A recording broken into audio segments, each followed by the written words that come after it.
All right, let's begin. Today we're pointing our telescopes toward the southern celestial hemisphere, to a constellation called Volans. Now, you might not have heard of it. It's pretty modest, not a lot of flash, but it's a perfect example of a celestial laboratory hiding some of the most fascinating and, frankly, bizarre galactic structures that we know of. It's time to start our analysis. So this brings us to our central question for today. How can a seemingly insignificant patch of sky, one with no really bright stars to grab your attention, actually be the stage for these immense dramatic cosmic collisions? That's the puzzle that's going to guide our whole investigation. Okay, first things first. Before we can dive into the really wild stuff hidden inside Volans, we have to get our bearings. We need to establish its fundamental parameters on the celestial sphere. So let's start with a basic astrometric profile. The first thing to know is its size. Volans takes up just 141.4 square degrees of the sky. Now, to put that in perspective, out of all 88 official constellations, that ranks it way down at number 76.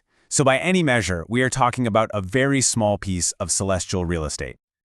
Next up, can you actually see it? Well, that depends entirely on where you are on Earth. If you're anywhere south of 15 degrees north latitude, you're in the prime viewing zone. You get the full show. Between 15 and 28 degrees north, it's a bit of a tease. It just skims the horizon. And for anyone living north of 28 degrees, I'm afraid you're out of luck. It's permanently below your horizon. Now, for those of you who are in the right latitudes, the best time to look for it is during January and February. That's when Volans reaches its highest point in the night sky, what we call its culmination, giving you the clearest possible view of everything it has to offer.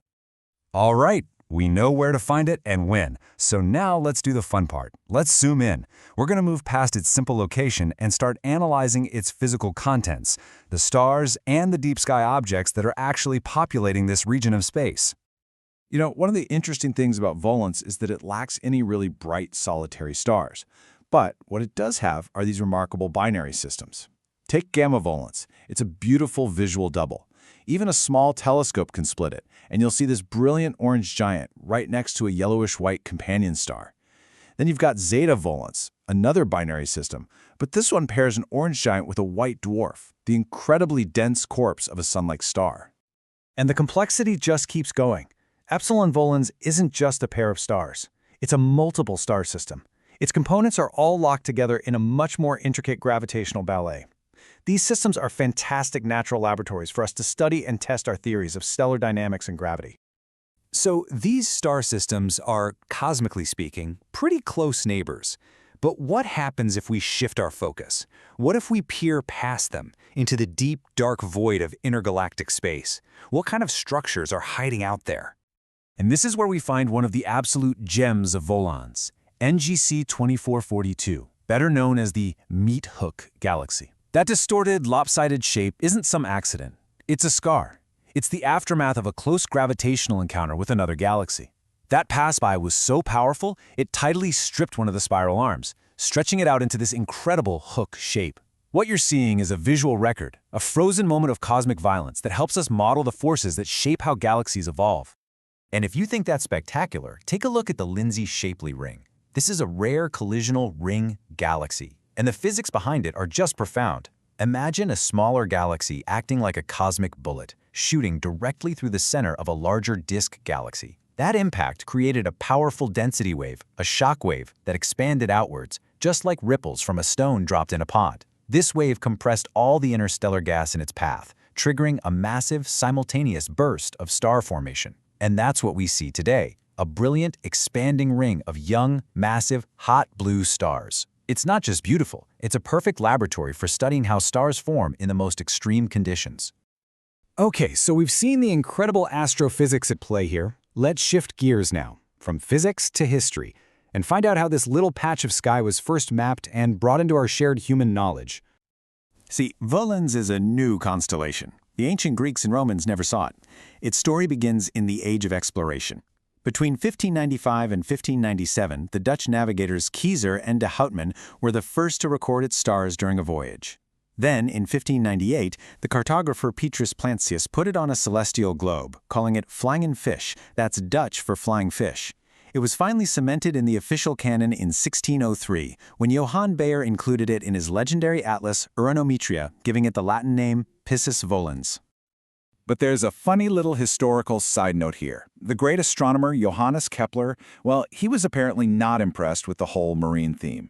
In his own work, he just referred to this constellation as Passer, the sparrow. Fortunately for all the maritime enthusiasts out there, his bird-themed revision did not stick. So this brings us to the story of Volans. It doesn't have a classical myth about gods and heroes. Instead, it has this incredible, dynamic story that was born in the very age it was discovered, a story of the sea projected right onto the night sky. The narrative here is just crucial. On all those old star charts, Volans is never shown alone. It's always fleeing. Right behind it is the constellation Dorado, representing the dolphin fish, a fast predator. So you have Volans, the flying fish, leaping from the water, the hazy band of the Milky Way, to escape. For the sailors who charted this was a drama they saw every day. It was a celestial reflection of the ocean's brutal struggle for survival, symbolizing both that constant vulnerability and the desperate hope of escape. So now we can arrive at our conclusion. We can take all these different threads, the astronomy, the astrophysics, the history, and synthesize them into a complete portrait of this really remarkable constellation. At its core, Volans is really a constellation of paradoxes. It's small and faint, yet it contains some of the most dynamically expressive objects we know of. It has no ancient myths, but it carries this living, breathing history from the age of sail. And most importantly, even though it's devoid of any big, bright, flashy stars, it hides the evidence of these spectacular galaxy-scale collisions. Ultimately, Volans is a profound reminder. It teaches us that you can't just dismiss the quiet, dark patches of the sky. Because even in the cosmic void, there is immense dynamic energy, there is struggle, and there is a deep structural beauty just waiting to be uncovered by our curiosity and our science.